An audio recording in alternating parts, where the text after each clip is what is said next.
to KSP Science Mode Part 3. My headset seems to be working for now, so I'm going to try using it, and if it disconnects, then I may have to like rejig and use an alternative set of headphones and microphone like I did last time. But fingers crossed it still works. So, without further ado, we are on our plan at the moment is this one here. We are hopefully going to be rescuing Jeb from low Kerman orbit, but we'll have to see what happens there. But yes, there's a couple of things I need to check because it occurred to me over the week that I believe that the engine that I'm using on the rescue craft doesn't have an alternator built in, so it doesn't generate power when it's running, which normally isn't a problem because in my other games I've unlocked solar panels and stuff, and I don't need to worry about running engines to charge things. But we'll have to see if keep an eye on the battery level basically, just in case, because we don't want to run out of power on our rescue ship. But right.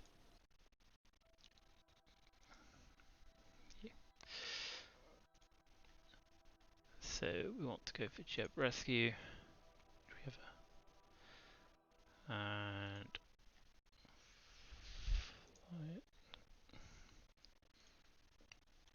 cool. Let's just double check. Electric charge 647 out of 50. I'm pretty sure this thing doesn't have an alternator, but I might be wrong. But I mean, we'll keep this up just in case, because it's going to take a bit of time to actually achieve this rescue. So I don't want to make sure I don't run out. Like, I would rather like air a brake and try and get back to Kerman before I run out of power. Basically, is the thing. I did stick a lot of batteries onto this onto the reaction wheel, so we should be all right. But we'll find out. Cool. So double check our maneuver node. Yes, the maneuver is never quite precise, so this might be quite an interesting orbital rendezvous attempt. Like again, normally I've done it from between circular orbits where like the difference in the velocity vectors isn't that huge, so it's relatively like straightforward to actually achieve the rendezvous. But obviously we're going to 3.7 kilometers, which is a bit further than I'd like, but it's about as close as I could get it. So, as you probably could tell if you watched the last stream. So, yep. So I guess we should warp to the maneuver node and try and execute this thing. It's 1 minute 8 second burn, so we should be able to get it down to the hopefully exactly, but we'll find out. Cool.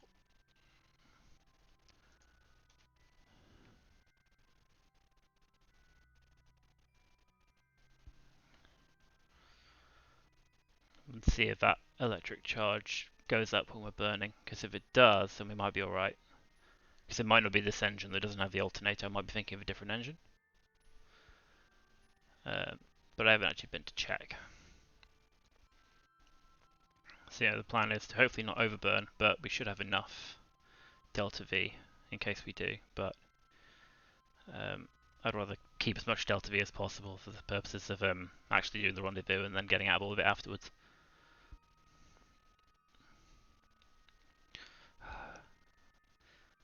Always get a bit of a heartbeat this. Especially when I can't, because I can't quick save and quick load, so try to get this timing down.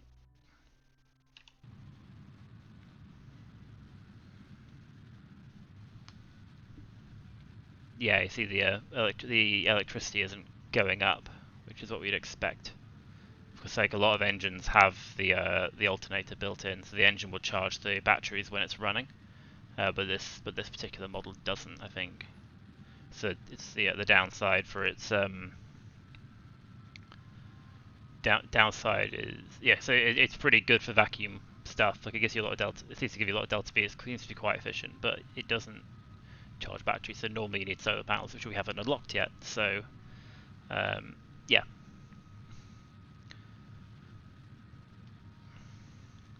Try and actually pay attention to the burn, because if I distract myself, then we might screw it up. So I think the plan is to get down to about 10 meters per second, and then do the rest of the burn with like slower burns. So yeah, 6, 5, 4, 3, 2, 1, and then tiny. Right, so see what we right, we've completed the maneuver, but it won't be exactly because the timing isn't optimal. So we'll have to see what our rendezvous is. 12.2 kilometers. That's not the end of the world. But I would like to get a bit closer. I don't think there's probably an easy way. I don't think. I'm not sure. I'll try and see if I can set up a like an interim maneuver node to sort of close that gap a bit. But at the same time, like yeah, you're gonna be doing yeah.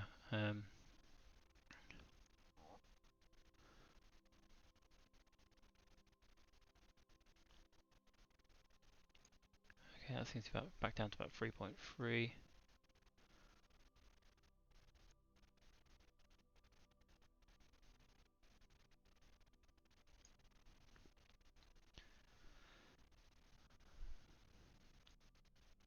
Which is a bit close to what we want. Can we get that any better? Oh no. We need to get it down to 3.2. 3.2.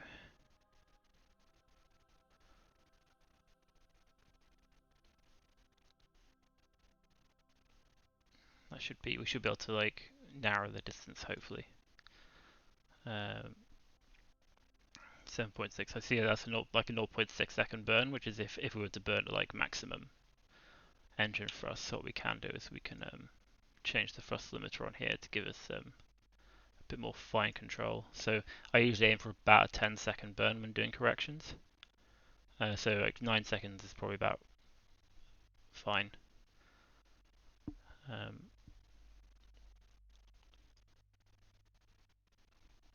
So yeah, I'm going to try and do like I'm going to try and sort of keep an eye on chat and stuff before I do warps to maneuvers, because I need to concentrate when actually performing maneuvers, but there's usually like some time between things happening. So yeah, so if anyone like is chatting, which you never know, might happen, someone might actually like yeah. Anyway, since there seems to be nothing going on, I will warp to the maneuver and attempt to correct it.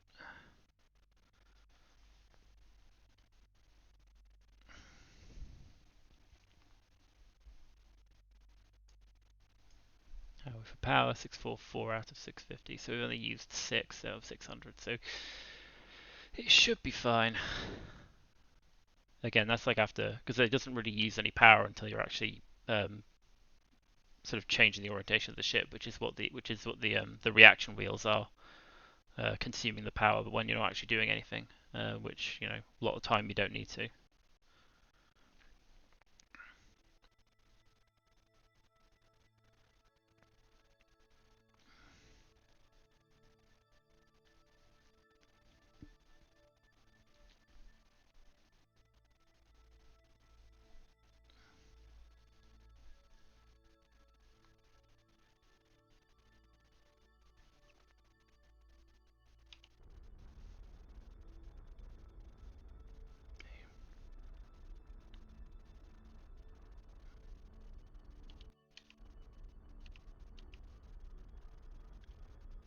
Zero.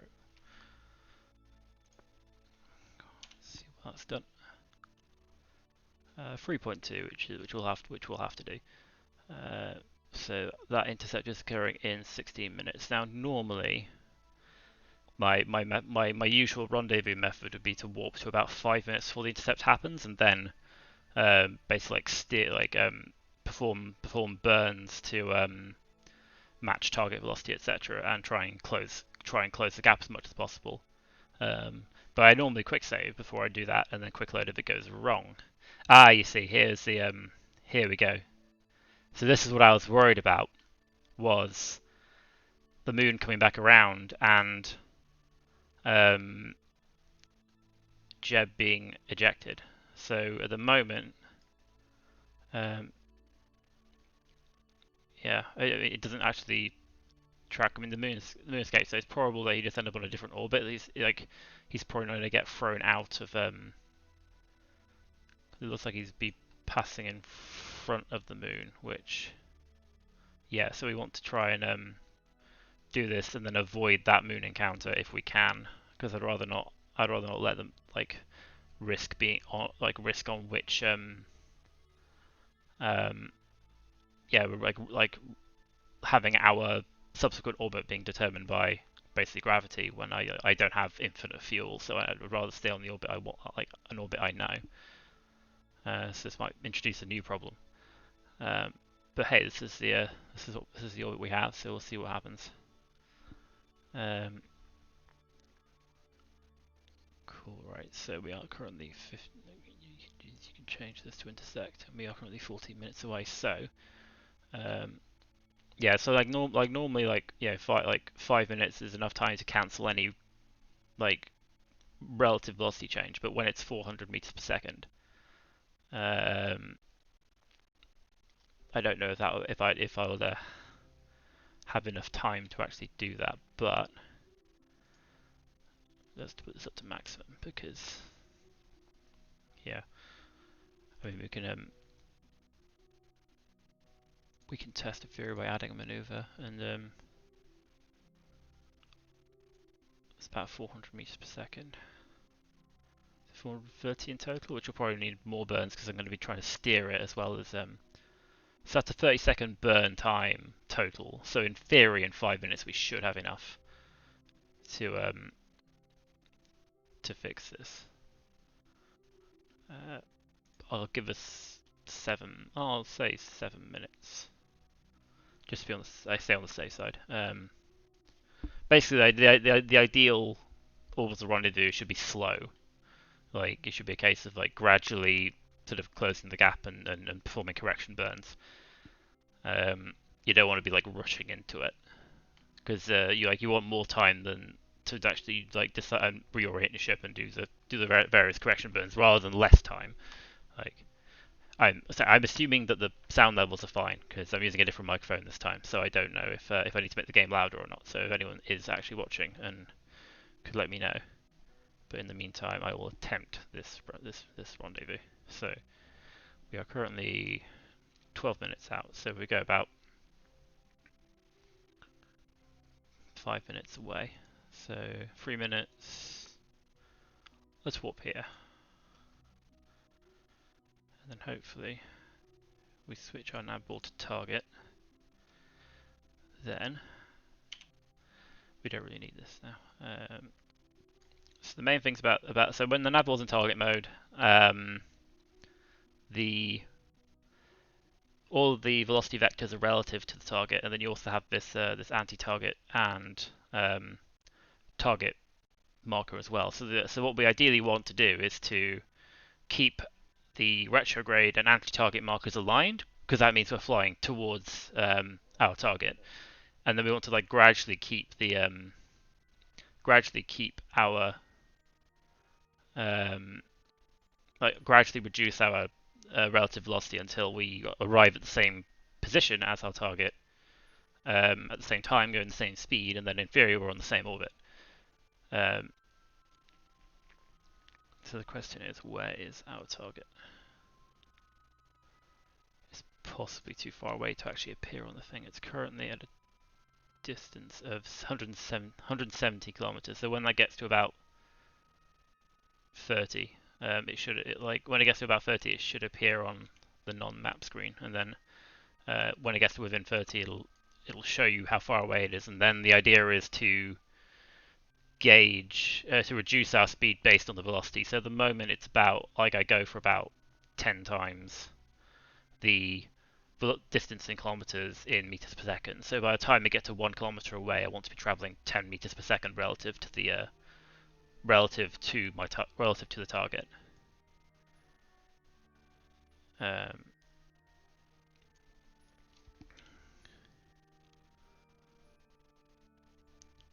Might be worth just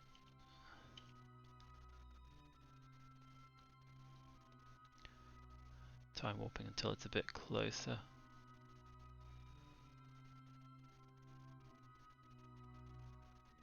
Okay. 99 kilometers. There we go, so you can see it there.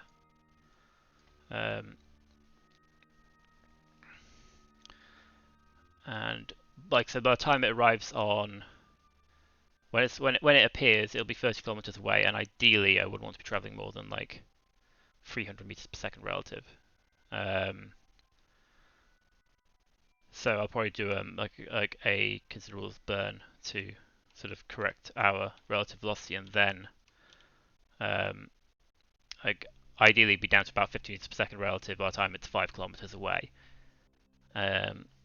Also keep an eye on the bottom left corner here, because this is where our intersect is, and that's going to change a bit because like it'll change based on whether or not we're on the burns that we do. So the general idea of sort of steering burns is it's still 60 kilometers away. So when it gets to about 40 kilometers, I'll start gradually reducing speed. So the way that we apply the sort of speed reduction is like, so if you've watched any of Matt Lowndes stuff, he has like an easy method of ducking, which generally involves like killing all of your velocity and then burning towards. I found like an image on like a forum somewhere which kind of broke down the best sort of method, and it essentially like the key thing is the idea of pushing retrograde and pulling prograde. So when you burn, you have like here you have this is the direction your ship is pointing, and this is retrograde. So when you burn, you push the retrograde marker away, like directly away from where you're pointing. The amount that it the amount that it moves will depend on various things like your relative speed, your overall velocity, how fast your velocity changes, and also how far away from the marker you are. So the further you are, up to about 90 degrees, the bigger the effect of pushing, because you're basically burning, you're changing your velocity in a like perpendicular direction. So and then that reduces down to if you line up exactly with retrograde, then you won't change the direction you're traveling at all. Okay, so we're down to 30, so I need to start trying to slow down because we are going a bit too fast for my liking. So if we do this, you can see the retrograde marker is moving towards, and we want to try and keep these aligned basically. Yeah, you see, basically we want to reduce velocity quite a lot because this is we're now 20 kilometers away, and we want to be down to about like say 200 meters per second. You see 16? Yeah, I see 16. Ideally, you want to do like you want to sort of you want to be ahead of the distance, so you'd rather be approaching it too slowly than too quickly. So I've now burned down, so we're now like 130 meters per second for about 14 kilometers, which is fine. Because like obviously the faster you're traveling relatively, the faster that number's going down. And if you're not careful, like because your burns take time, it takes you time to slow down. So if you're not careful, you might start burning too late and not slow down enough. And as you can see, our intersect one's now down to 96 meters. So generally the idea is if you keep these markers aligned, and eventually you will reach your target.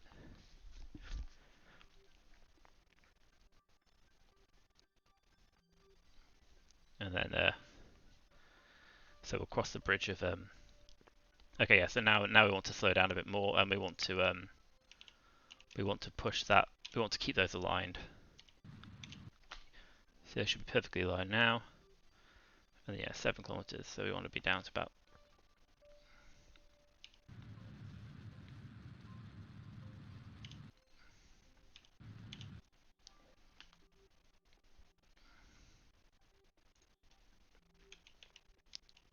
So yeah, so these markers will drift because our orbits are still our orbits aren't aligned yet. So as we're orbiting differently, our these like the retrograde marker um, will shift.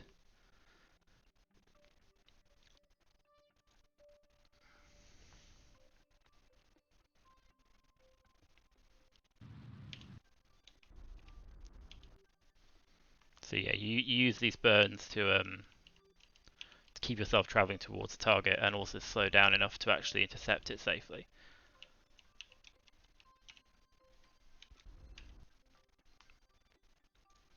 And then if you're not sure about the steering burns, then you can just align retrograde and just burn down the difference like that. Like once we're like a lot once we're closer, obviously like the effect of like the thrust the engine provides like technically goes up slightly because as you burn fuel, you're reducing your mass, so the same thrust level will accelerate you more. Um, but obviously, like if you're like the engine is changing your relative velocity at a certain rate, and it has a bigger effect the slower you're going. So now, like if we burn at full power, it's reducing our velocity, yeah, the same amount, but obviously because like we want to reach zero when we like reach them. And like normally for like a space station or something, I'll sort of aim to come to a stop about 100 meters away and then basically gauge orientation. And normally I'd have like RCS thrusters and use RCS to go the rest of the way. But because we don't have RCS thrusters and this is a ship, I want to try and get like about 20 meters away or so because we need to because Jeb's going to be getting across by EVA.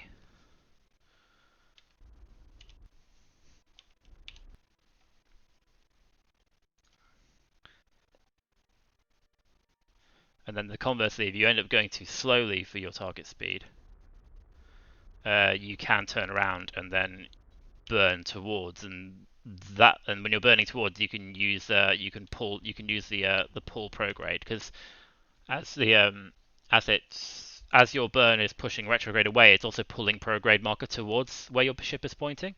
So you can do the same. So like for like low gravity bodies like Minmus, sometimes it's easier just to pull prograde in order to get your encounter rather than push retrograde because you're traveling so slowly you don't have that much speed to work with.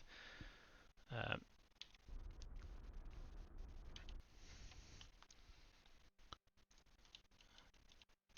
so yeah, the plan is to keep these lined up, and yeah, like there you go.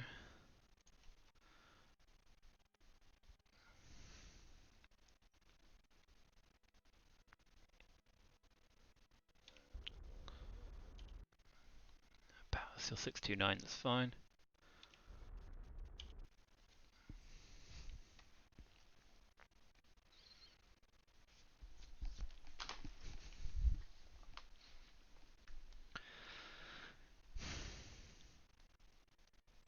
We'll have to. So the plan is to try and get Jeb at as much of a science as possible, and I think there's some things which I think because Jeb's a pilot and not a scientist, I think there's some things he won't be able to get the science from, but he can at least get the stuff that's currently in his command module and bring that over as well.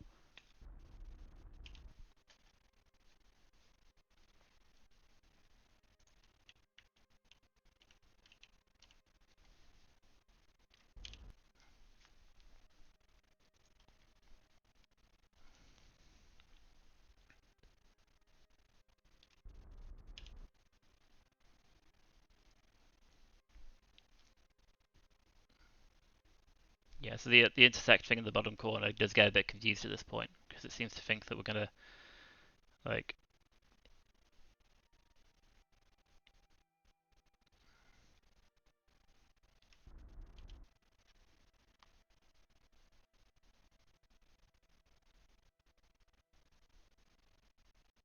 It seems to think that we're past the intersection point when we're not because we're not traveling away from them yet.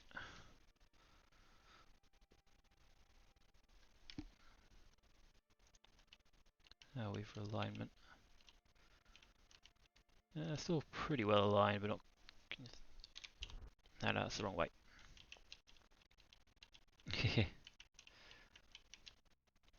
you want to be kind of careful because once you get down below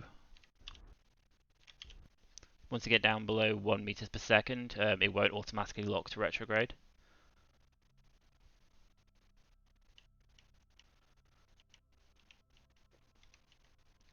So you want to like finish your steering, your sort of steering. There we go. You see perfectly aligned there. So what we'll do is just lock retrograde now, and then when we drop below 1 meter per second relative, we'll lose the ability to lock to retrograde and prograde automatically because we're traveling too slowly.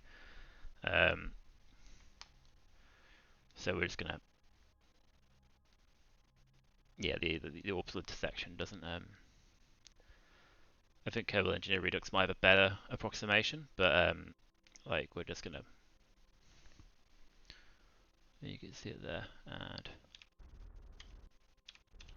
right. So the last few is sort of traveling at like 1 meter per second. We want to like ideally we'd use RCS to like perfectly stop.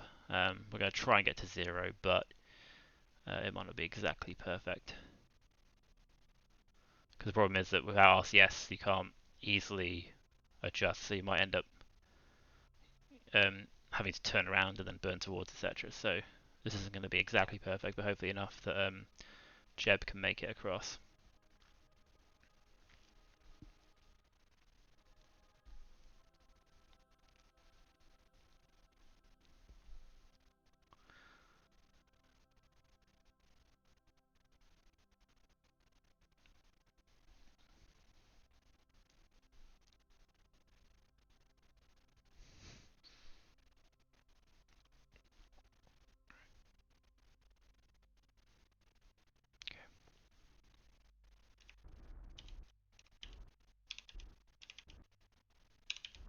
There we go, 0 meters per second, cool. Right. Let's rotate ourselves towards target.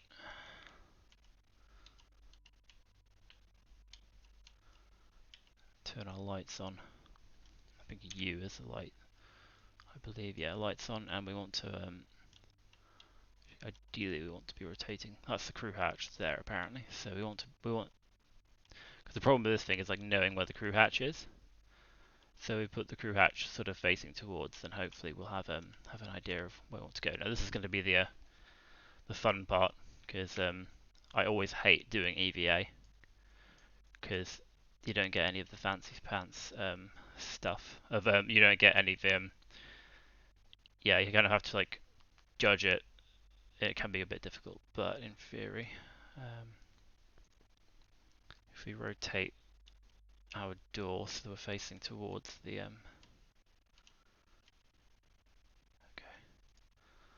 Let's open this just in case we can grab the data.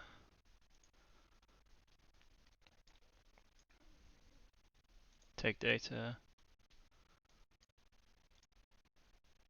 Collect data. Oh yeah, so you need a scientist. So right, where are we going? We're going over there. So let's let go. Activate RCS. You see we're traveling down now, so we want to go up, which is shift, I believe.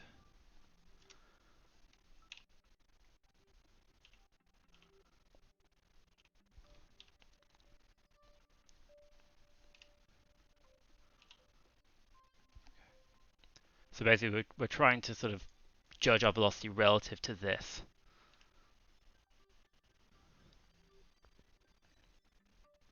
We want to go there.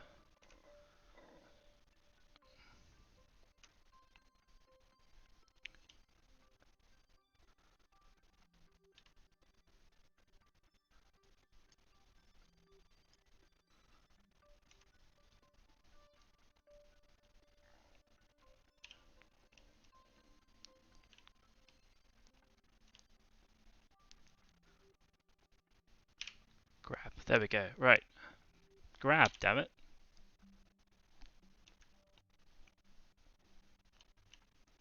Board. Come on, down.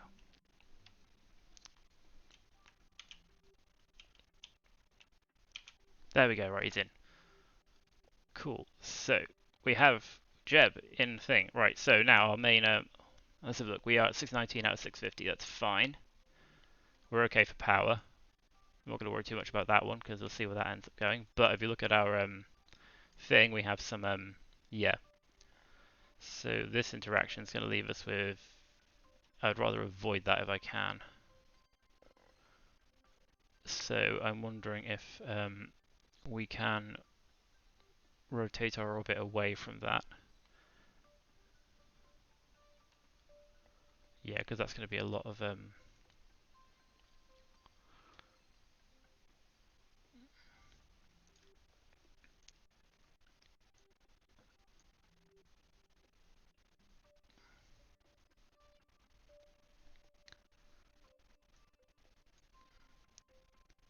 oh yeah, we need to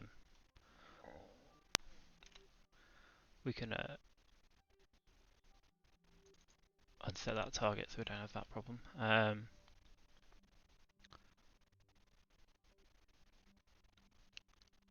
So with this maneuver, we'd avoid interacting with the moon, which is what we want.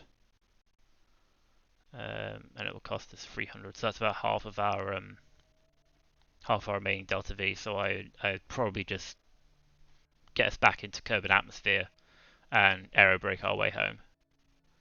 So the cheapest way to do that would be to do another burn at apoapsis, get our periapsis down.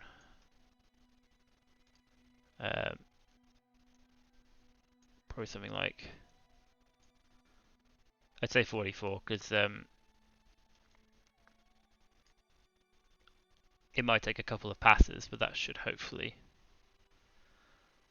So I could just do 35 like I normally do. That's usually enough to split the difference.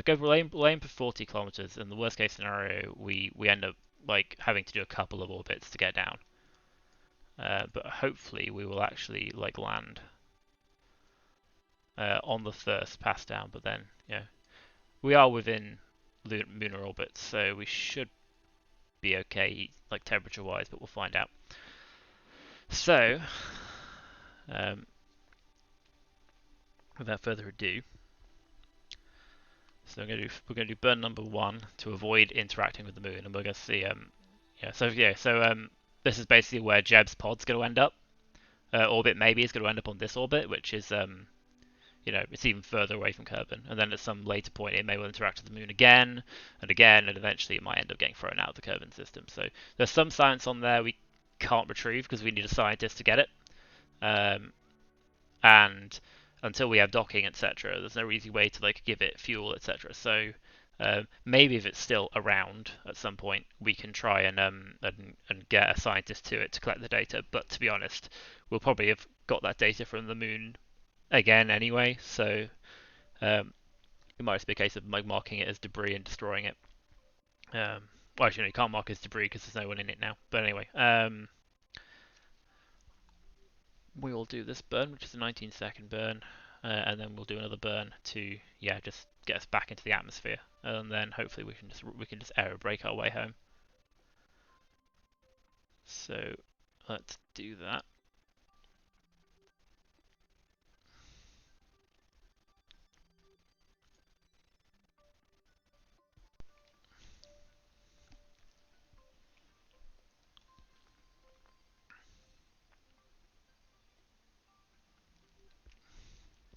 Yes, I assume that Jeb has now been told about Val's fate. Although he might not be told until he gets back to Kerman, because obviously he needs his head in the game right now.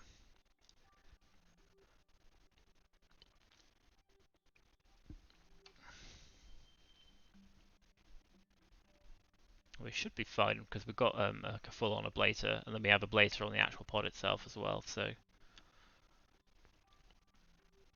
hopefully we should be, yeah. Those ablators are normally like for orbital re-entry, like interplanetary re-entry. They can. There's only one way to find out. 3, 2, 1, burn.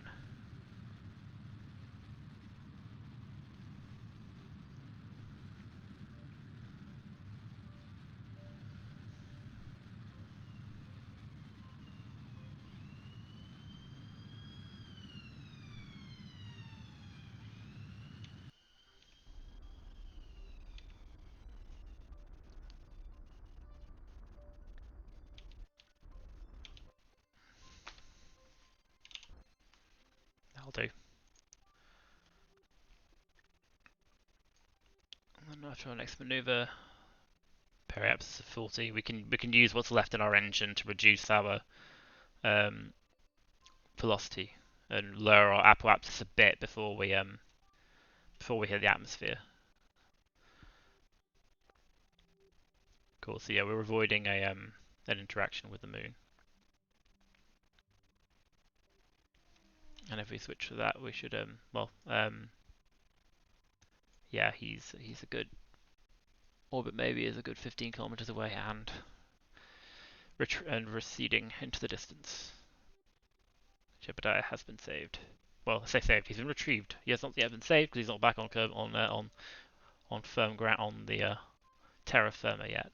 But with a bit of luck, electric charge 618. That's fine.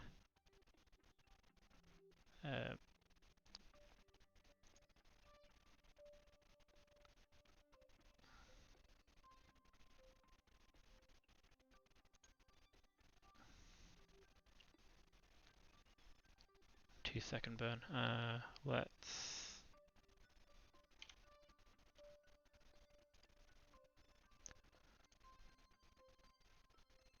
Yeah, 15 seconds will be fine.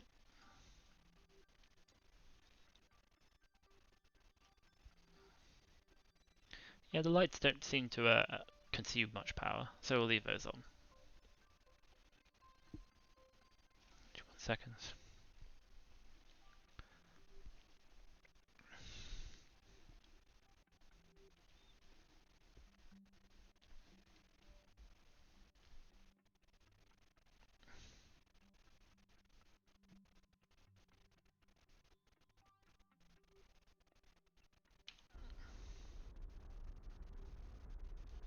We should hopefully retrieve some science from this, but it probably won't be enough to unlock anything more.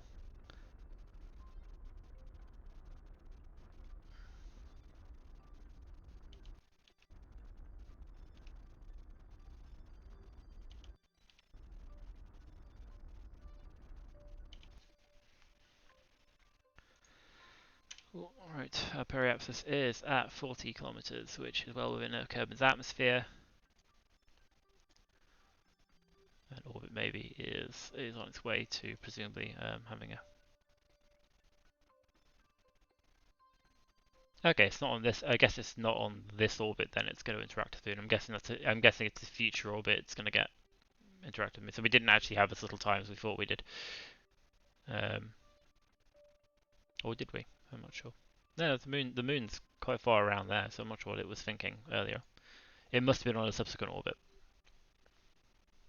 There you go. Right, so let's warp to. See, periapsis is in 3 hours and 40 minutes. So we warp to 3 hours and 35. Let's just warp here. Hopefully we haven't accidentally warped into the atmosphere, because I'd rather do a bit of burning to slow us down a bit before we hit the atmosphere, just to take a bit of the edge off.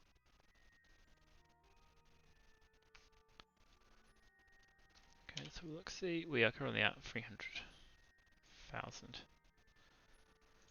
So we keep pointing retrograde.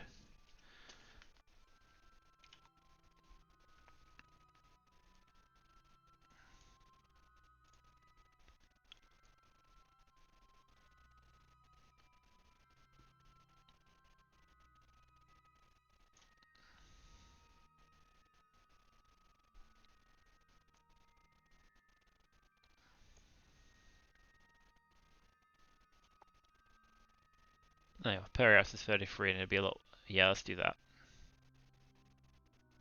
So basically we're gonna use up all the remainder of our fuel to reduce our apoapsis down to 1 million meters, to 1.3 million meters. And our periapsis will go down to 33 kilometers, which is about 35, which is about what I kind of want to hit. And then hopefully we can achieve that burn before we hit the atmosphere, because I want to be I want to ditch the engine before we enter the atmosphere, like enough time so that it'll drift away and not hit us on the way in, which would rather not happen. Gone to all this effort to get Jeb back, I don't want to lose him re-entering the atmosphere. Cool, minute 45 seconds. I will point towards the maneuver node. Get ready to use the last of our fuel. Oh yes, whilst we've got a minute, I was going to rename this because it's technically Jeb Rescue II because the first one didn't get very far, let's just say.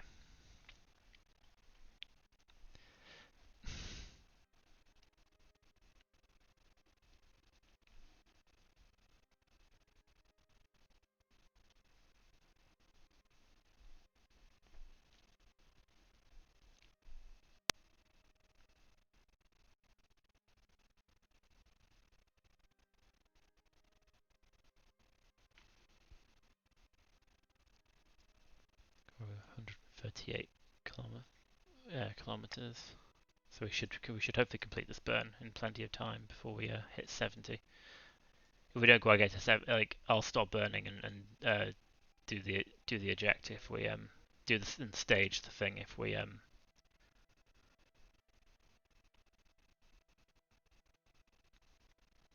if we hit 70 before we finish burning, which is entirely possible because we're burning for a minute and 45 seconds. So oh yeah, that's because we are currently limiting our thrust. We don't want to do that. Always remember to check your thrust limiter before you start a burn, especially if you're wanting to change speed very quickly and not do anything too fine. There we go, 18 seconds. That's a lot better. We should hopefully have this burn done before we hit atmosphere.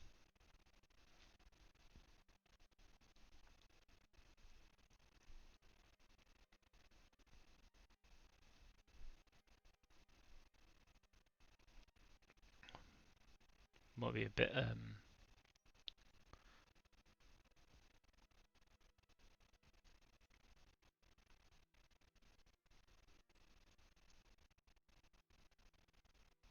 okay, we're actually into the atmosphere now. Let's go do this burn now. It'll be a bit early, but it should have a similar effect. We just want to slow down a bit before we hit the thicker parts of the atmosphere. That'll do. Let's go normal, stage, and then retrograde. Let the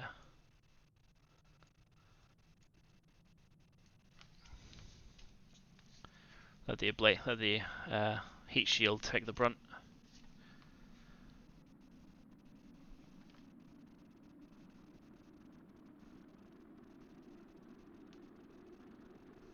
Oh yeah, we can.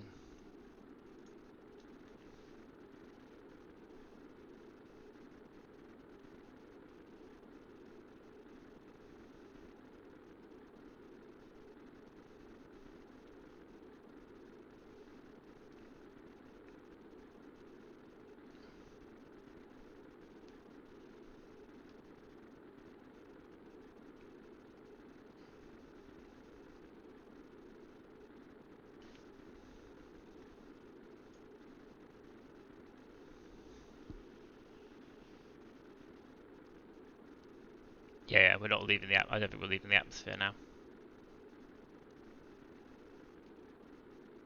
Yeah, we're coming down.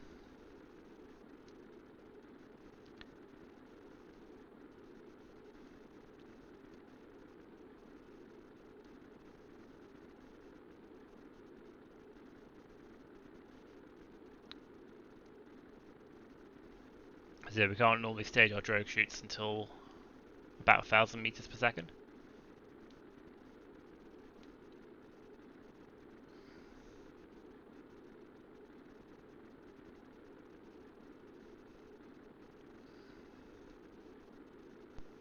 But this thing should hopefully slow down below that. We should be fine. We shouldn't nearly need the drogue shoots, but you know, got them just in case. Okay, yeah, things are cooling down a bit now.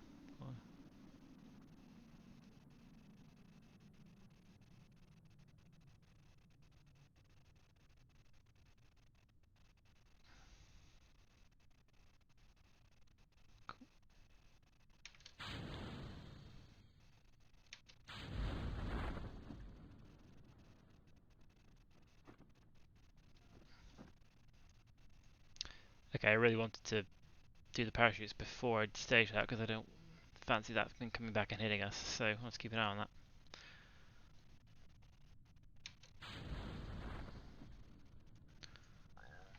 Which is something that happened in could have happened in Apollo 11, I think. There was this thing where like they were worried about the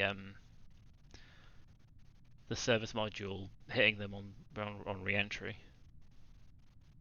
If my space travel history is correct, okay, well that thing is not coming anywhere near us. So that's good.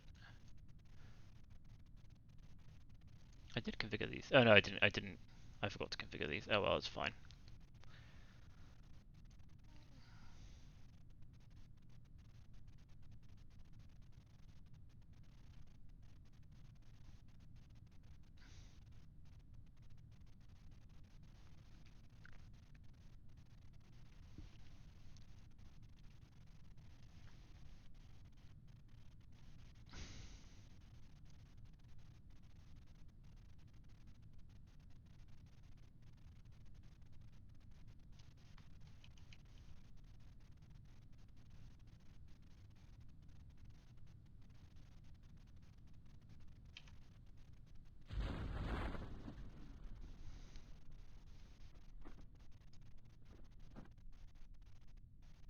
It's still falling.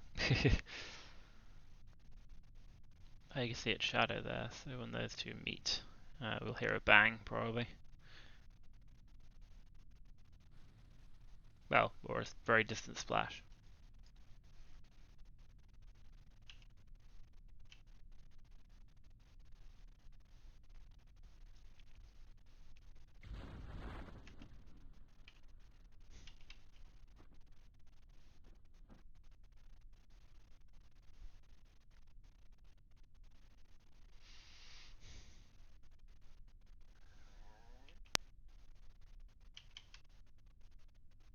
Going down to about 100 meters and do the last 100 meters in normal physics. Well, I say normal speed.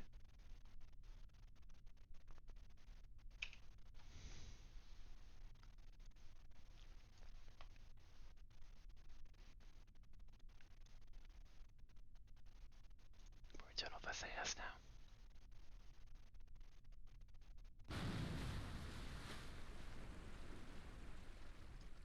There we go.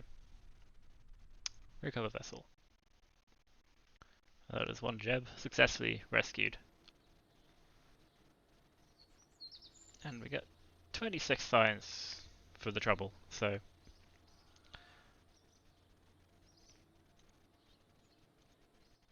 don't think we've got enough to unlock anything, do we? No aviation. The next set of things costs 90. So we're looking for, we probably want, yeah, electrics will give us a start of solar panels and probe cores. What does miniaturization give us? Oh, yeah, it gives us, yes. There's quite a few of these that we want. Space exploration. But we need to get science to get them, so I think we may need a mission to land on. Oh yeah, that's we do have the Science Junior, which we can before we do anything else, I want to know where the how far we have to go before we get fairings.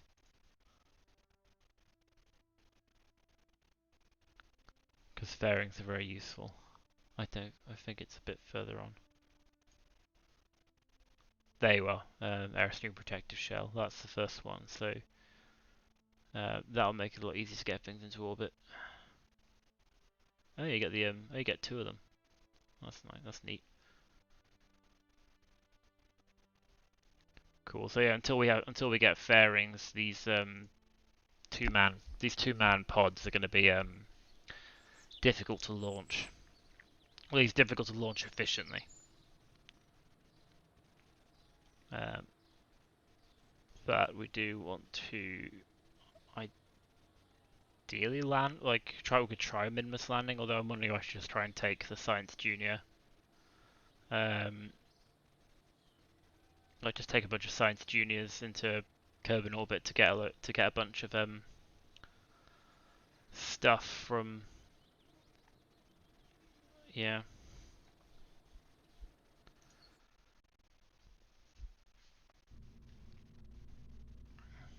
Yeah, the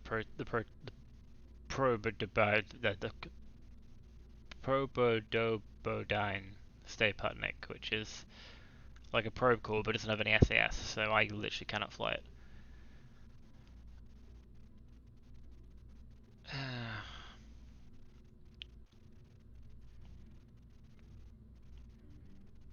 I'm thinking Minimus, like attempt to like a direct landing on Minimus, because I feel like we could achieve that with a one-man command pod rather than a two-man. Although now we've got two-man, we could take a scientist and collect data, even if we can't. Even if we have to do EVAs to do it, which is kind of annoying. I don't like doing EVAs, but at least not with just the jetpack. But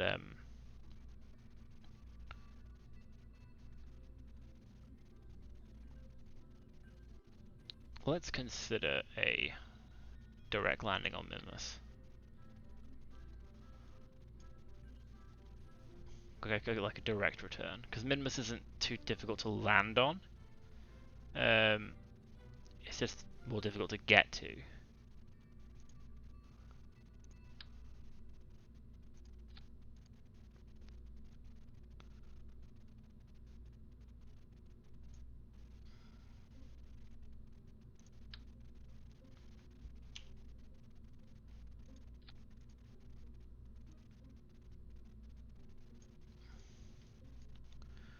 So if we set this to vacuum and Minimus, so this basically determines our, like, we can use this to figure. It determines what the thrust to weight ratio, etc. is, and the engine efficiency.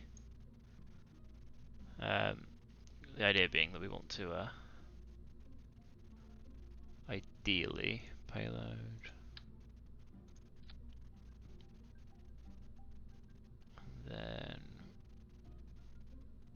yeah. So this is a Science Junior, which is big hulk of a thing, which usually gives you some science. But because we're not going to take a scientist, we need to bring the entire thing back.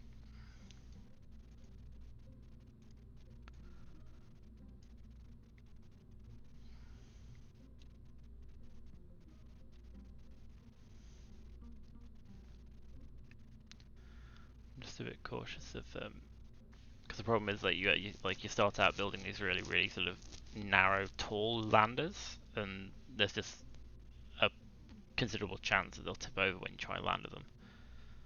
So I'm just kind of considering evading like landing as long as possible until I've got some better parts for it. Because again, this is hard mode and I don't want to screw up landings, so I'm wondering if it's better to make this a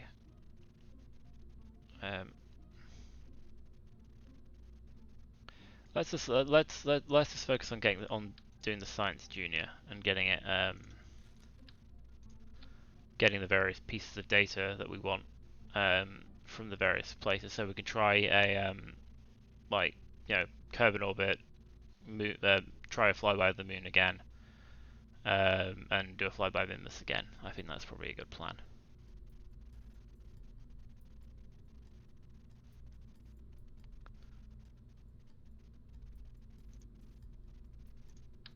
That's the wrong one. 1.25 meter heat shield.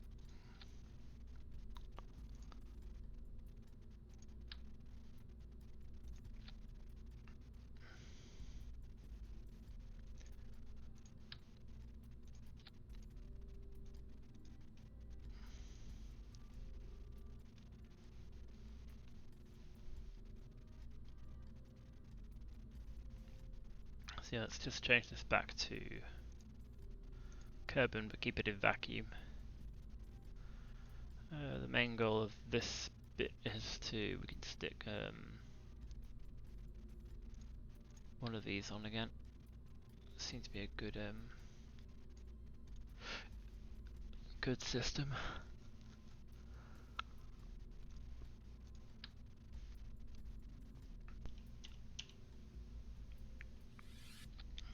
Lots of batteries just to make sure we've got enough power.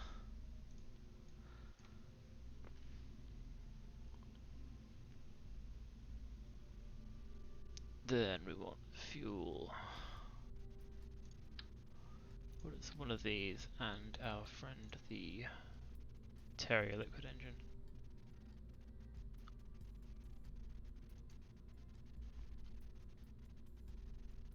Yeah, so this one doesn't have an alternator. But like for example this one does. So yeah, at full power it'll charge everything by 7 electrical units a second.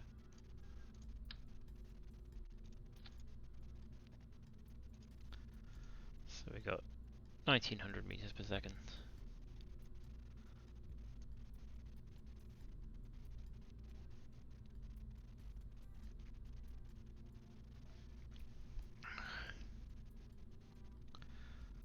I reckon that's probably enough for like getting to the moon and back.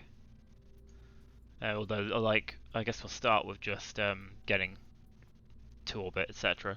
This is going to be a bit like not super exciting because I'm just going to run the Science Junior in the various biomes that we've been to already, just to get the science value and hopefully unlock some better parts for attempting landings and stuff.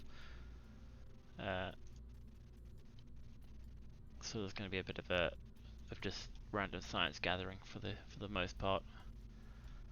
So we want to try and get this thing into orbit. So we need like 1300. Oh yeah, I forgot. I need to change this. Yeah, I have different arrangements for different bits of Kerbal, and I keep forgetting to do the transitions. Never mind.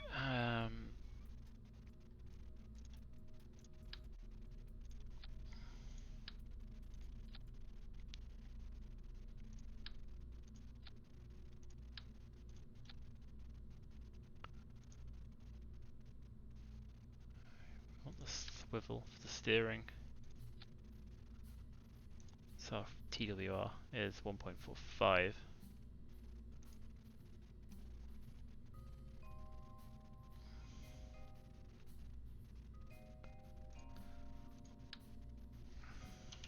Don't need 6. Let's try 2.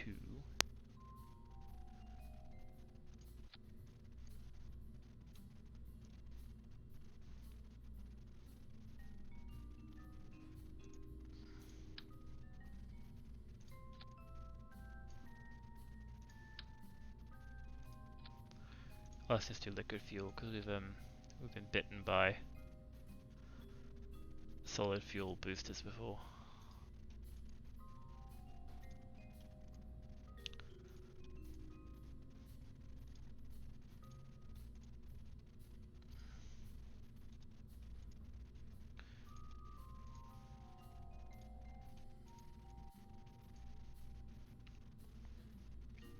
Let's do some Reliance because they're a bit more powerful.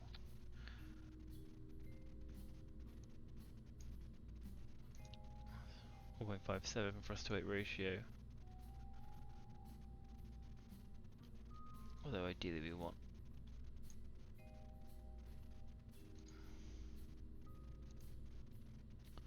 that's 3,400. And then if we switch this to sea level,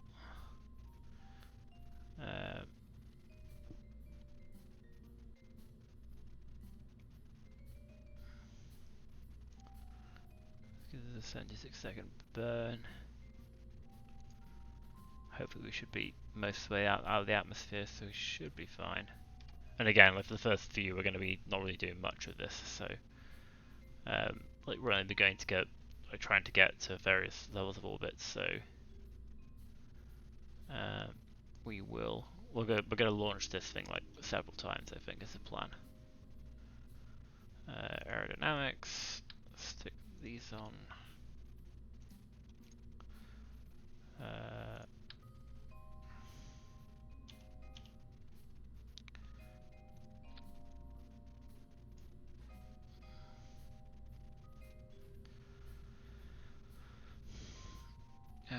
Let's get some launch clamps.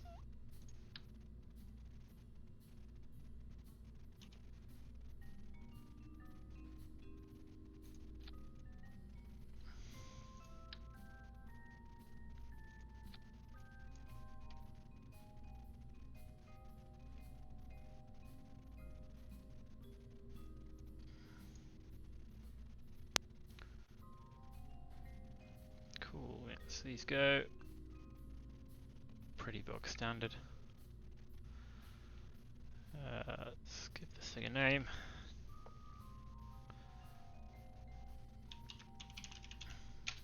We need to come up with better names for these.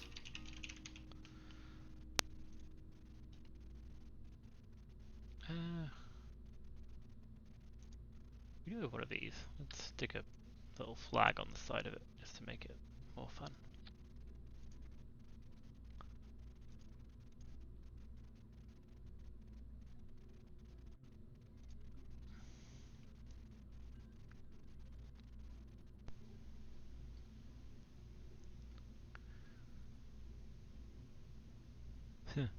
Oh well, they've added all the organisations, etc. UK Space Agents. We'll just leave it as default, I think.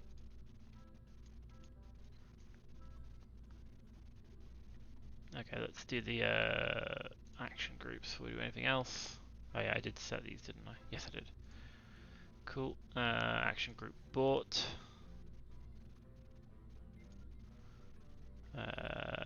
Shut down engines. Shut down engine.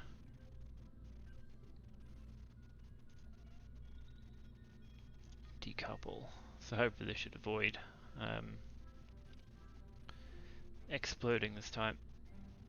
So yeah, shut down the engines and basically decouple all of this in the event of an abort, which we should hopefully be okay with because this thing should be relatively aerodynamic.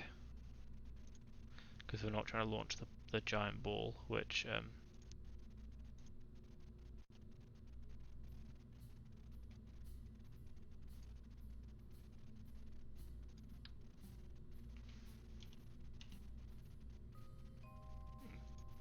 that's not good. Methinks we need some more aerodynamics. Need some more drag at the back.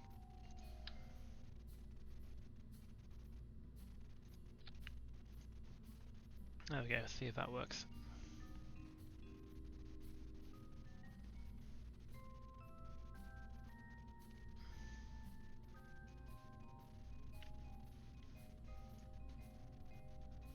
Okay, crew, let's leave. Jeb's had a bit of an ordeal, so let's send one of these two. Let's send Alson.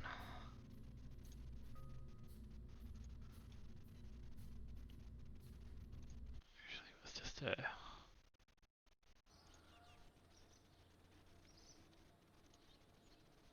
much we are during the day.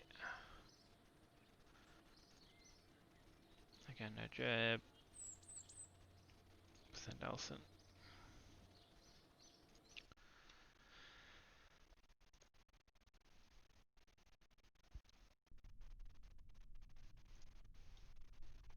Okay, dokie, yes, let's double check our staging. All of these go, then this, and then, right. So, first things first. Might as well do this on the actual. Cool. Keep experiment. Recover vessel.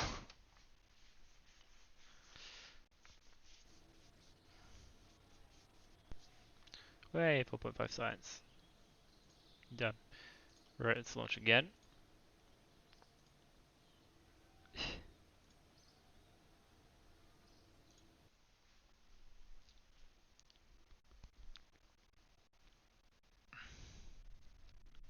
This is where like the advantage of science mode being money no object means I can waste an entire rocket just doing a material study and like we'll avoid we'll aim for low orbit. I think we won't bother with the high and low atmosphere for now.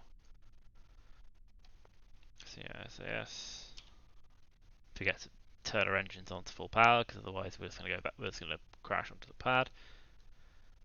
Let's try this.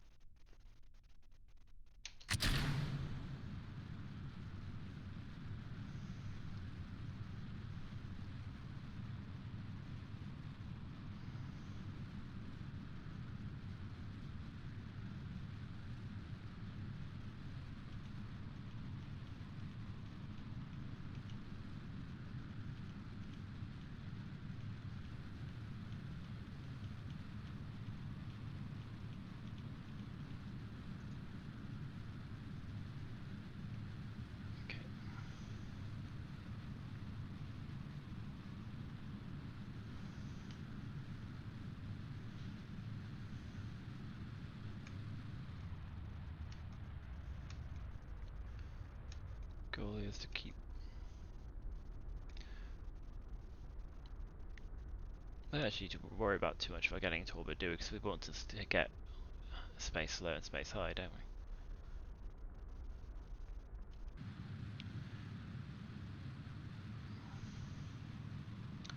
We sort of go up and down at the moment.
Okay, we're in space low. Cool, 15 science. Close doors.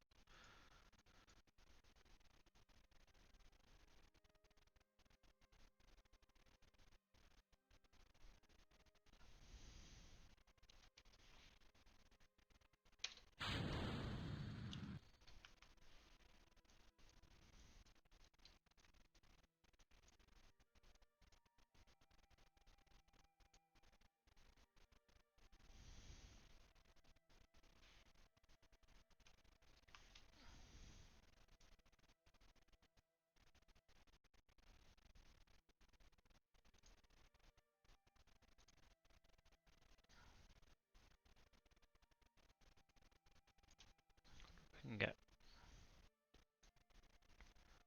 an interesting landing. Don't know. Yeah, let's not bother with that. We've already got the science junior going anyway.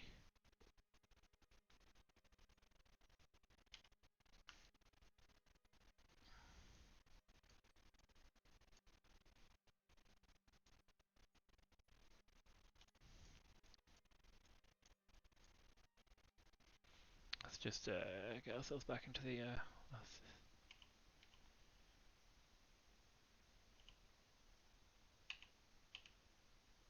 Cool. And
Cool, 15 seconds, that's alright.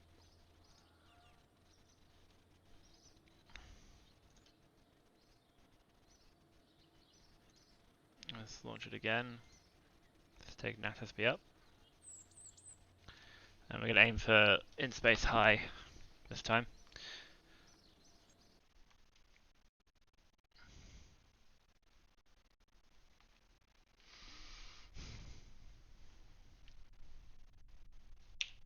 So yes, engine's full.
So, try and go with a shallower rather than coming straight back down.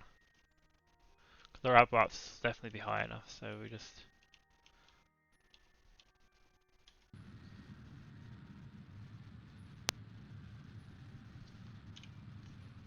sort of like extend this out a bit.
Oh, there's probably a shallow enough entry. Just want to like not come straight back down in case don't slow down in time before hitting the ground. So like the shallower angle you come in, I think the better it is. Oh crap! I've got to keep forgetting to switch this. There we go.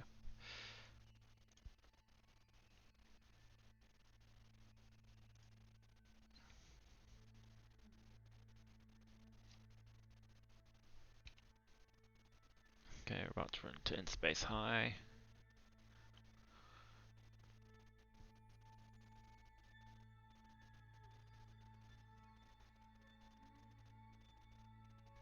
In-space high, conduct material study. 22.5 science. Close doors.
Reckon that'll do.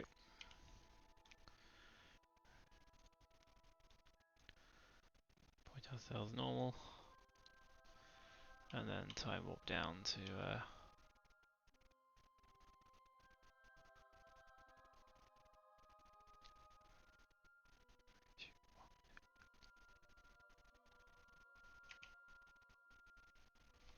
cool. Stage is a bit dark unfortunately, but ooh,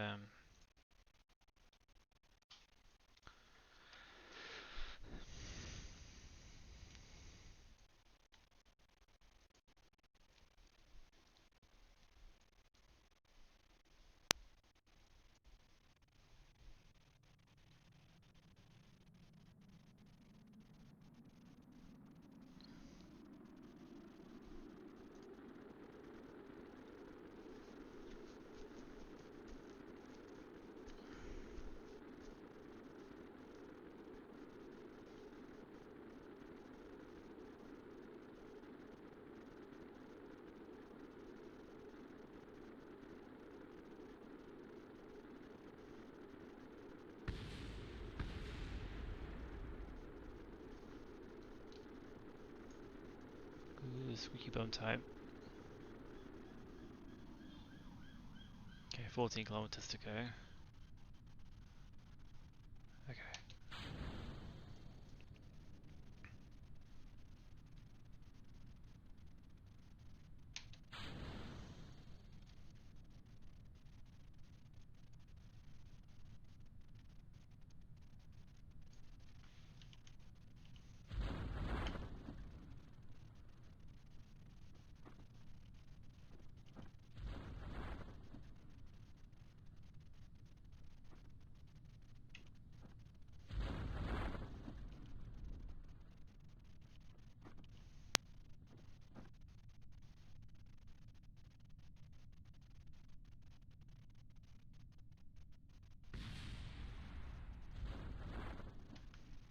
Yep. Something went bang.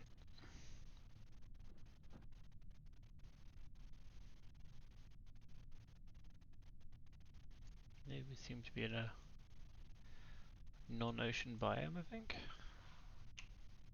We are in Highlands. I don't think we've got any data from the Highlands yet, so we might as well do a crew report and EVA report whilst we're here. It'll only be a few science, but every bit of science helps.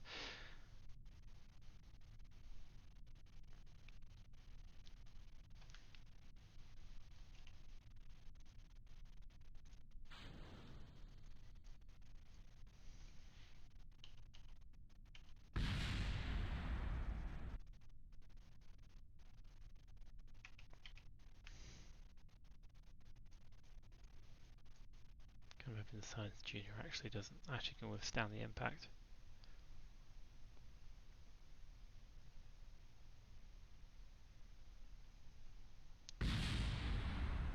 Apparently not. Keep the heat shield on. Well, at least he's alive. He's looking a little bit a little less than chipper about the whole situation, but at least we can get some science anyway. Yay, 0.9 science.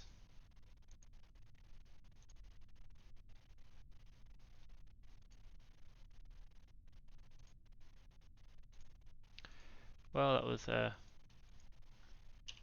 less than great. I have a feeling that the heat shield actually can withstand more impact than the Science Junior can, so that's a bit of a waste of time, unfortunately. I guess I'll try and do a moon flyby, because that'll be more interesting, and we'll get more science from it anyway. Let's just double check because there is an impact. So the Science Junior impact tolerance of 6 meters. Yeah, we were just slightly over that. So yeah, we're going a bit too fast. Whereas the heat shield's got 9 meters per second impact tolerance.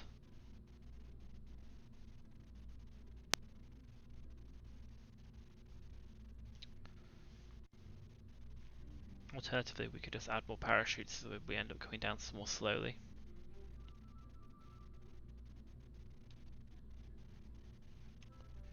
Which I think might be the slightly better idea.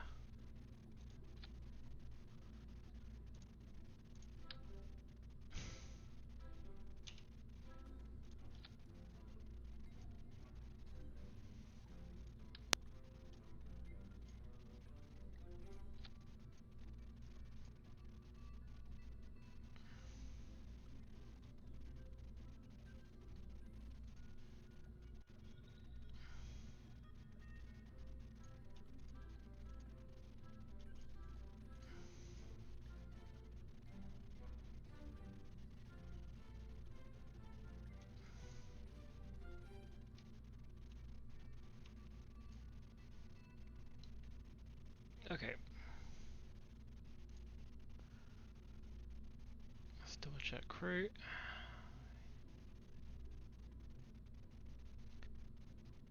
We'll go for the moon this time because we should get some more science from that, and we can worry about in space high over Kerman at some later point.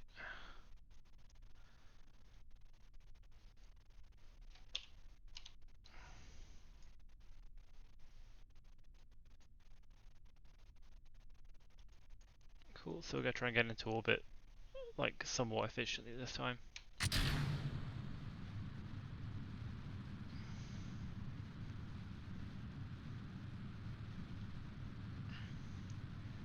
going until we're about about a kilometre up, and then slightly edge over to 90 degrees. Try and drag our prograde marker a bit. Then hit prograde, and then the rest of it's just keep it like monitoring our time to apoapsis, because we want to keep that at about 1 minute. So when we start getting to sort of slowing down a bit.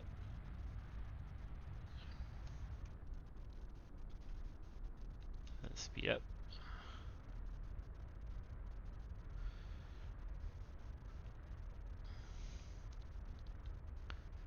The idea here is to, yeah, basically like just right up to orbit.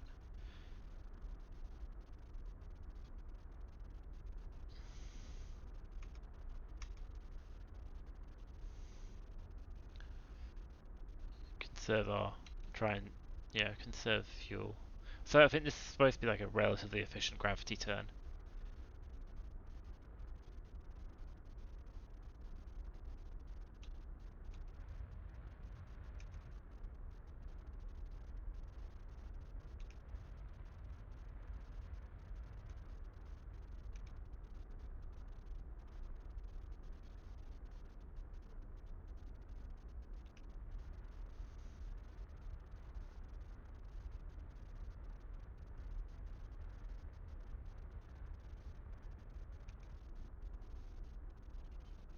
General idea being to use enough fuel to. Well, you want to be going sideways more than. You don't want to go up any more than you need to. The trick is getting sideways. So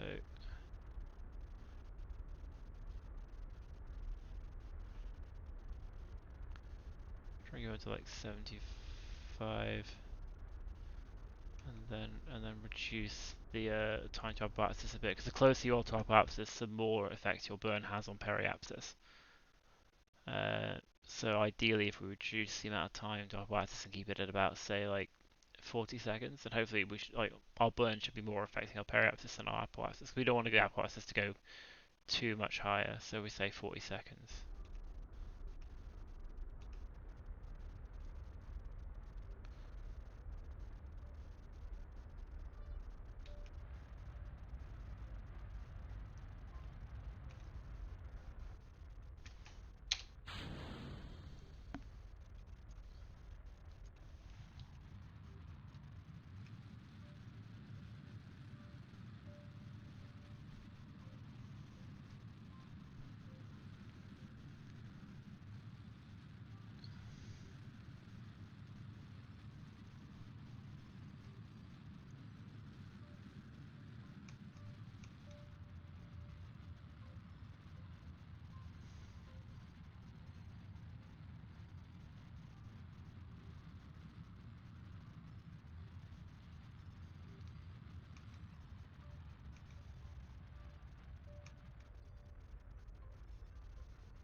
Let's wait for about 10 seconds before and then apply our burn, and then we should hopefully be in orbit with hopefully more than enough delta V to do a flyby of the Mun. Hopefully try a free return trajectory again, and this time not screw it up.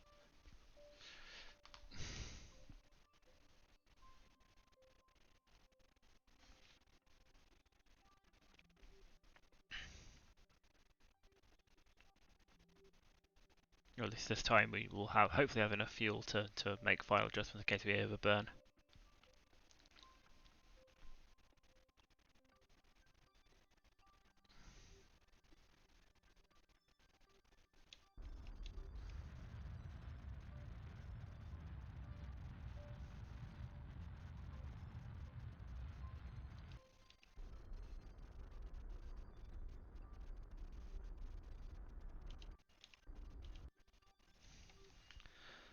That'll do, about circular orbit. We are now in orbit. Without further ado, let's make an attempt at the moon, which is currently there, so try and burn at moonrise. It's about there. See where we start.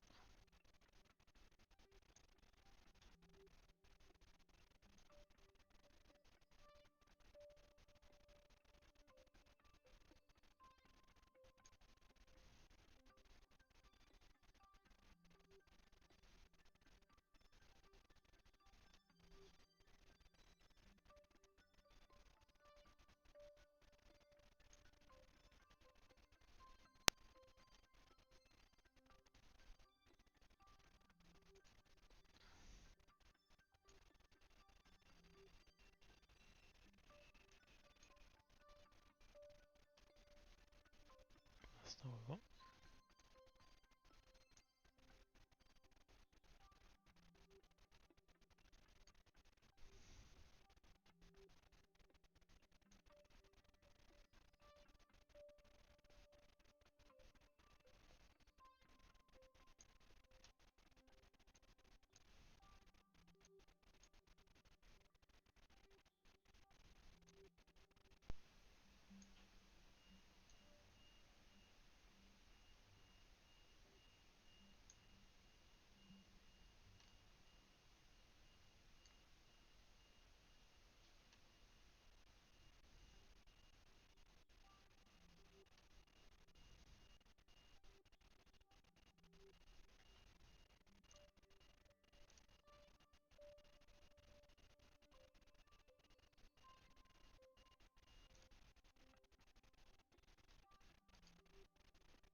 I was trying to get a no idea how they do a free return trajectory in there.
There's basically a lot of fiddling around trying to get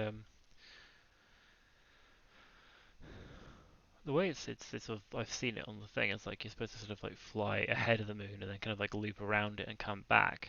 But I've never been able to actually manage that.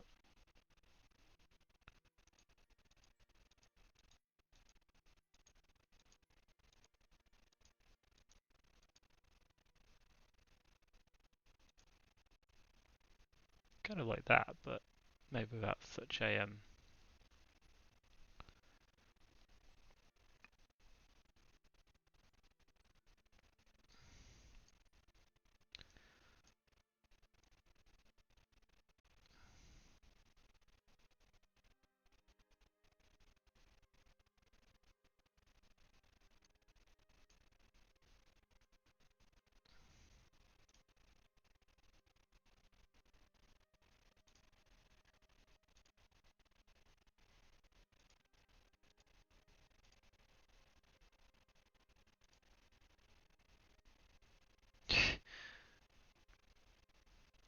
maybe perhaps it's 3 kilometers, not go quite within 3 kilometers.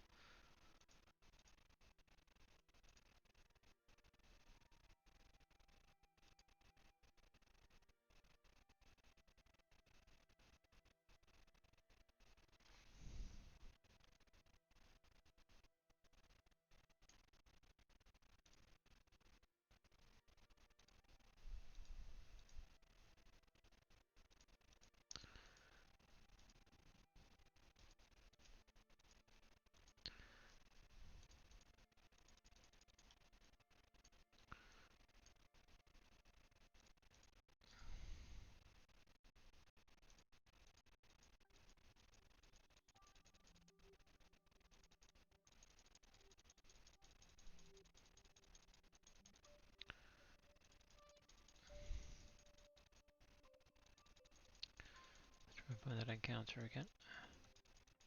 There we go. There's our encounter.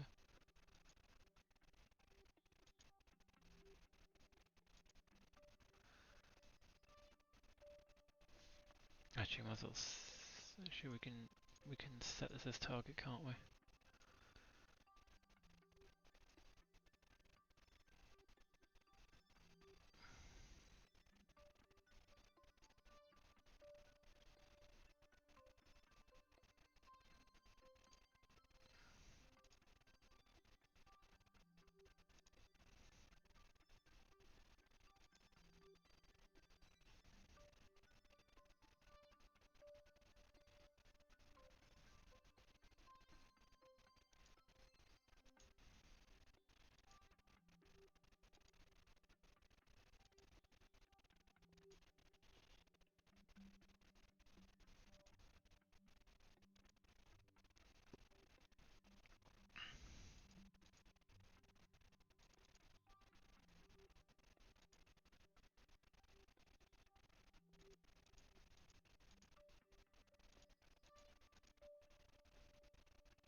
Yeah, Paris is 68,000.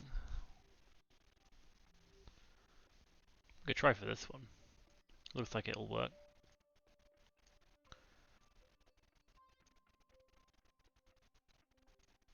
We won't be using all of our fuel at least, so we should be able to sort out a yeah, Paris is 104,000. So we should at least get some in space over the Mun.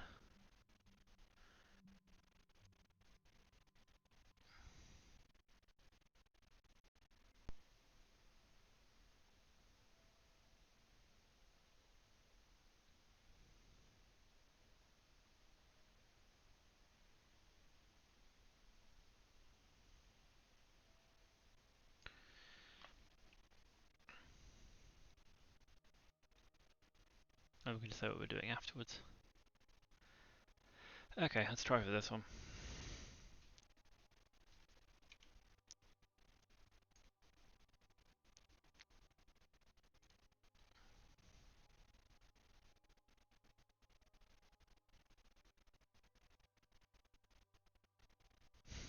At least we'll have some delta V left over, like quite a bit of delta V left over to work with once we're done.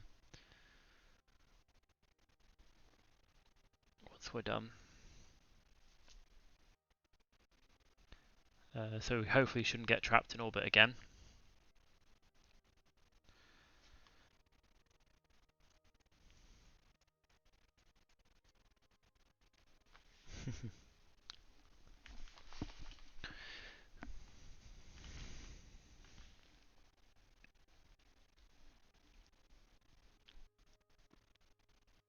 And we can decide if we've got enough delta V to like safely deorbit, or if we just yeet ourselves back into the atmosphere.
Overshot it a bit.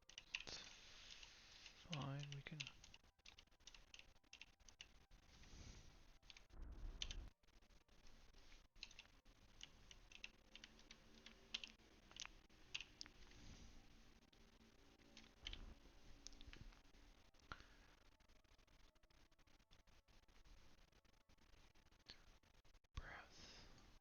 Cool, we've got 506 meters per second left over.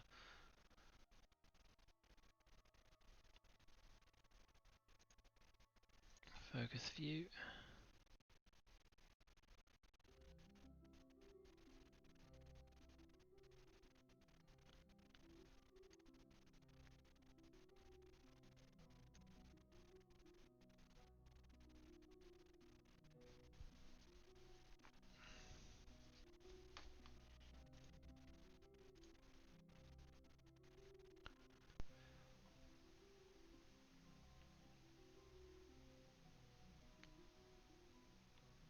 Okie dokie.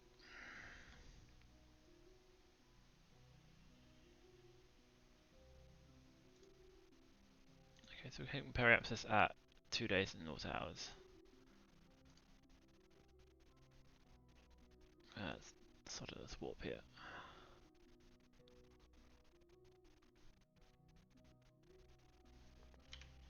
Cool. I don't know if we're going to hit in space low, but we might.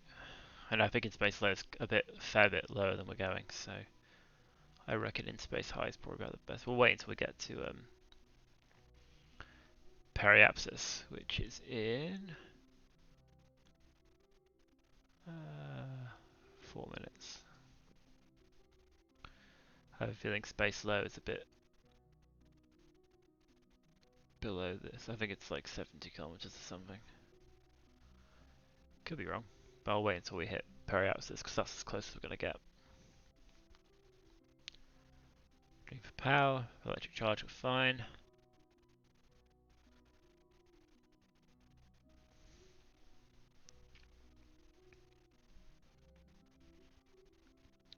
12 minutes left. I think we can probably finish this flight and then call it a day before 7 o'clock. Okay.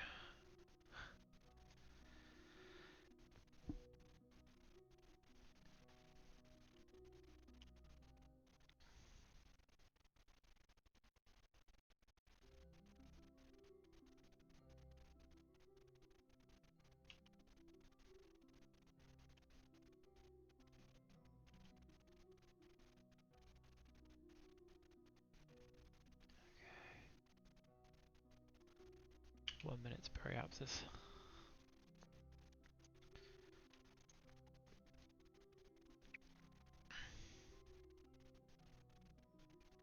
I think whatever the whatever the actual like boundary between space high and in space low is, it's a round number, so I don't think we're going to be hitting it. But in space high it should be enough for our, well, hopefully enough for our purposes. And then we can concern ourselves with getting back. And hopefully landing with the Science Junior intact. I'll leave the heat shield attached this time in case we come in too quickly. 10 seconds of pre-out, so this is probably the best time. 30 science.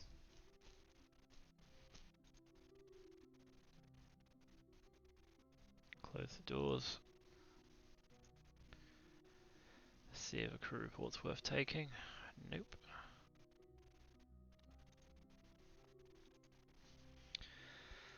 Cool, let's go back to this and see what our orbit maybe is off on another. It's currently undergoing a encounter with the Mun. So if we were to say our periapsis is here and our apoapsis is here, we have 500 meters per second squared. If we were to say add a maneuver here,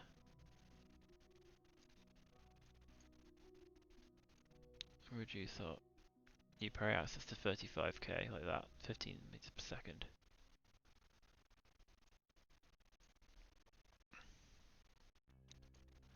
And then add like another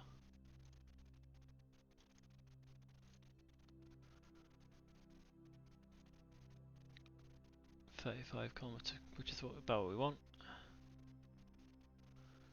Let's say add a maneuver here to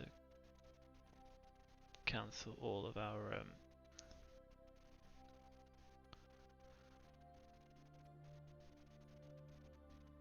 oh yeah, let's do this because this is the 618, which is going to be more than we have, but in theory that would... Yeah, I think that should be probably the best plan.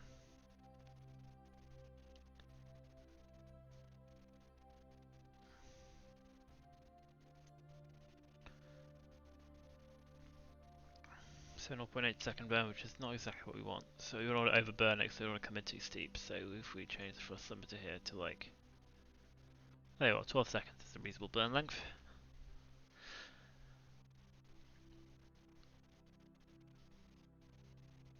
Alright.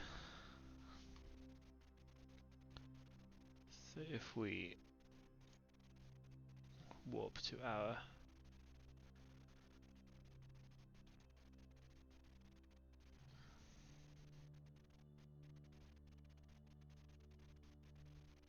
maneuver node,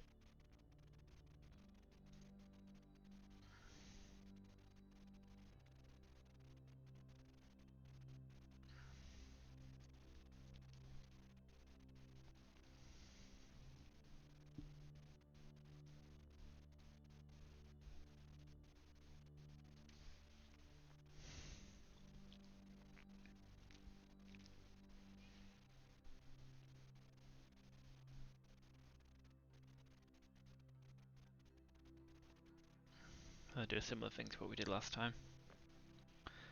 Use less of our engine and then aero brake the rest of the way.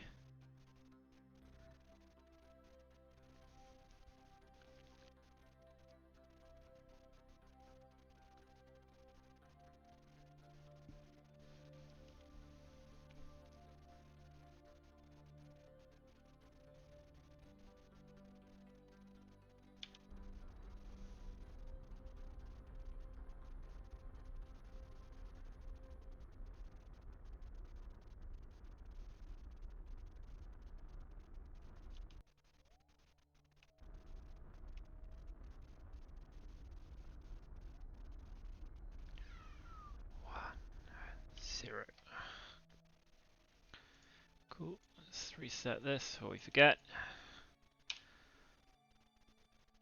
And then we can, well, focus back on Kerman.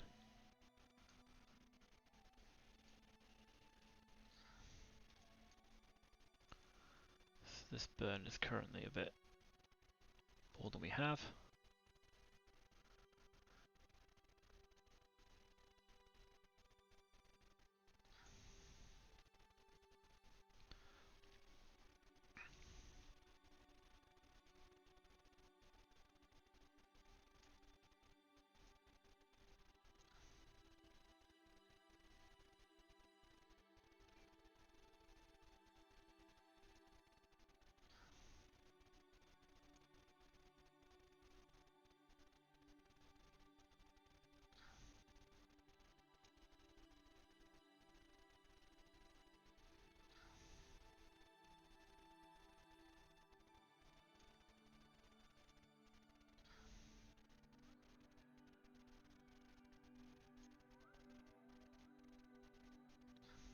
So we've got about 26 seconds of burn time, so what we can do is we can change this to 100% so that we finish our burn when we hit periapsis. And we've got 26 seconds, so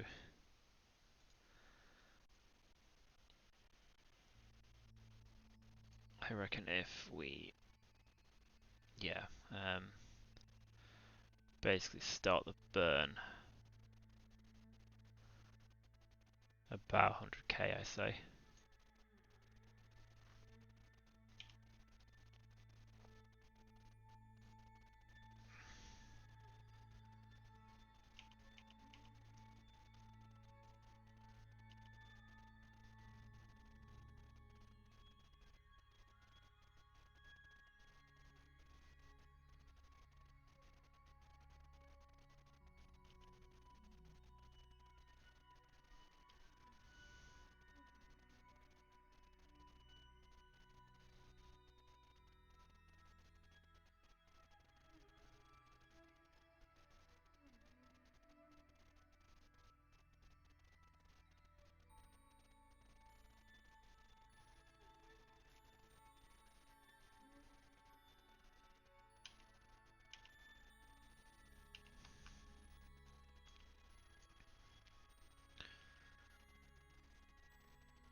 Okay.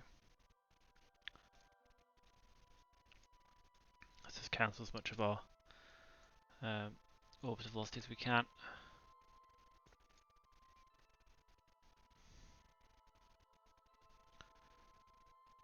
Yeah.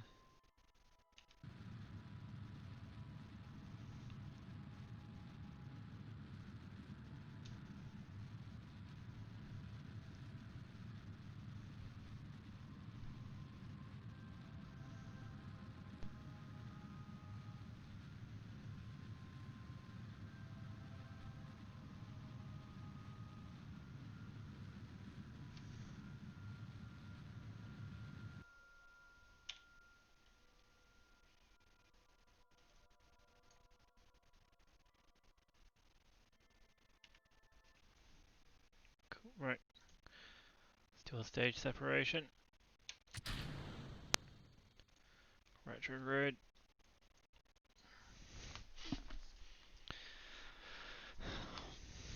Let's hope we slow down in time. Should be okay. We're going to be coming in fairly shallow angles, so we should hopefully slow down in time for our to deploy our chutes.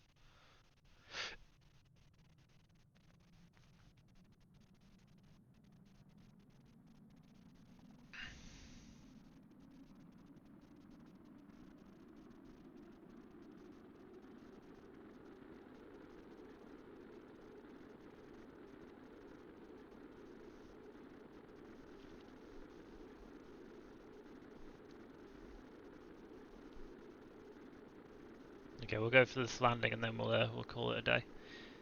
Don't want to run too much longer than 2 hours. That's the plan.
I'm expecting that you can...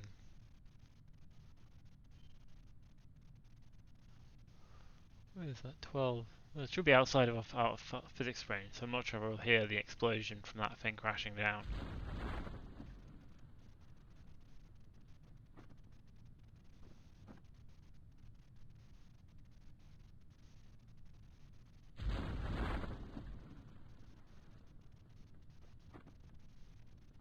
But let's just hope that the Science Junior actually survives the impact. We'll see. But this is the this is like the successful version of... Oh no, yep, you do hear it. This is the hopefully successful version of the moon flyby we tried to do last time. But this time actually managing to make it back in one piece. Well, I'll say one piece. We'll see if it's in one piece by the time we land. So 33. So yeah, the impact tolerance of the heat shield is 9 meters per second. The one of the Science Junior, which is actually, it's a sensitive piece of equipment, so you don't really want it crashing into stuff. So yeah, I shouldn't have jettisoned the heat shield last time. If I hadn't jettisoned the heat shield last time, I think it would have survived. So jettison heat shield or have landing legs, and have landing legs. See what our final velocity is. There you are, 5.1. A lot better, which I guess we won't bother. What is that? I think it's a tree or something.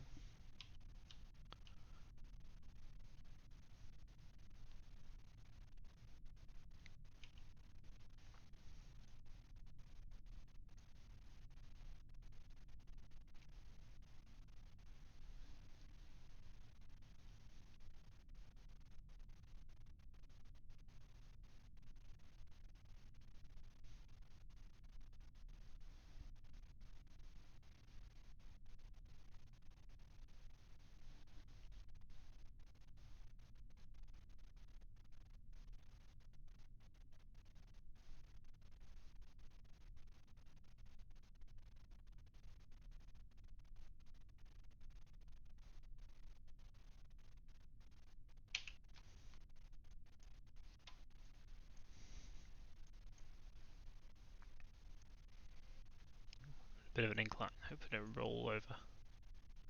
That'd be typical. Like, you manage to land nice and softly, and then it starts rolling down the hill and explodes.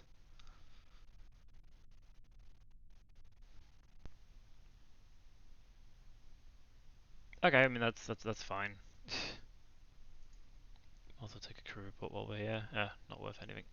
I exit. I think we've done Highlands before. Let us recover the vessel. Not a lot of times, maybe enough to get us another set of tech. Oh yeah. 37.2, 86. We've nearly got enough.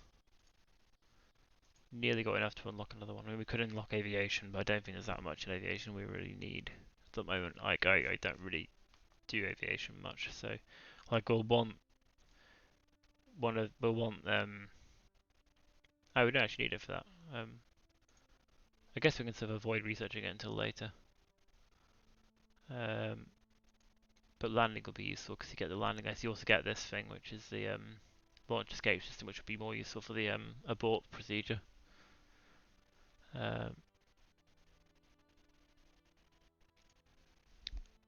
Advanced flight control. I can see the yeah. Well, I guess we'll decide what we do. You may have to try for like a minmus landing at some point because I think minmus landing is probably going to be the easiest to achieve and get enough science to unlock a few more of these things. But yeah, so I think that will do for the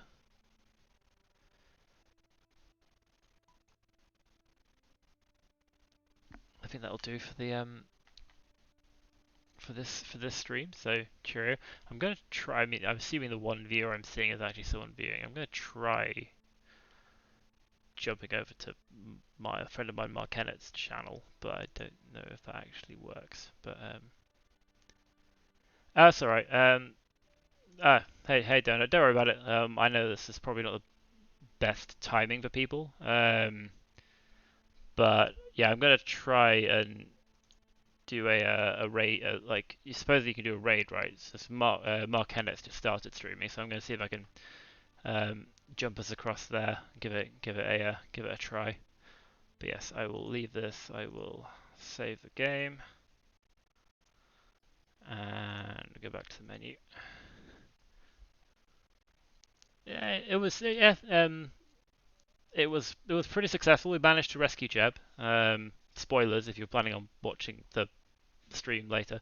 And yeah, now I'm trying to get enough science to unlock some more parts before I try and do like a landing. Because I'd rather have some better parts before I try to do one of the more difficult landings because I'm doing it on hard mode, which means that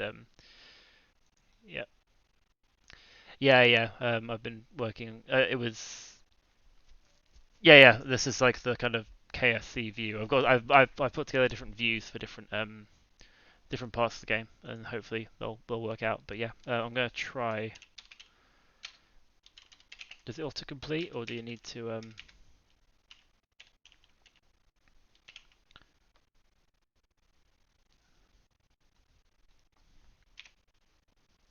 Yeah, can't read. Okay, well, that's fine then. I'll end it there. Radio, cheerio.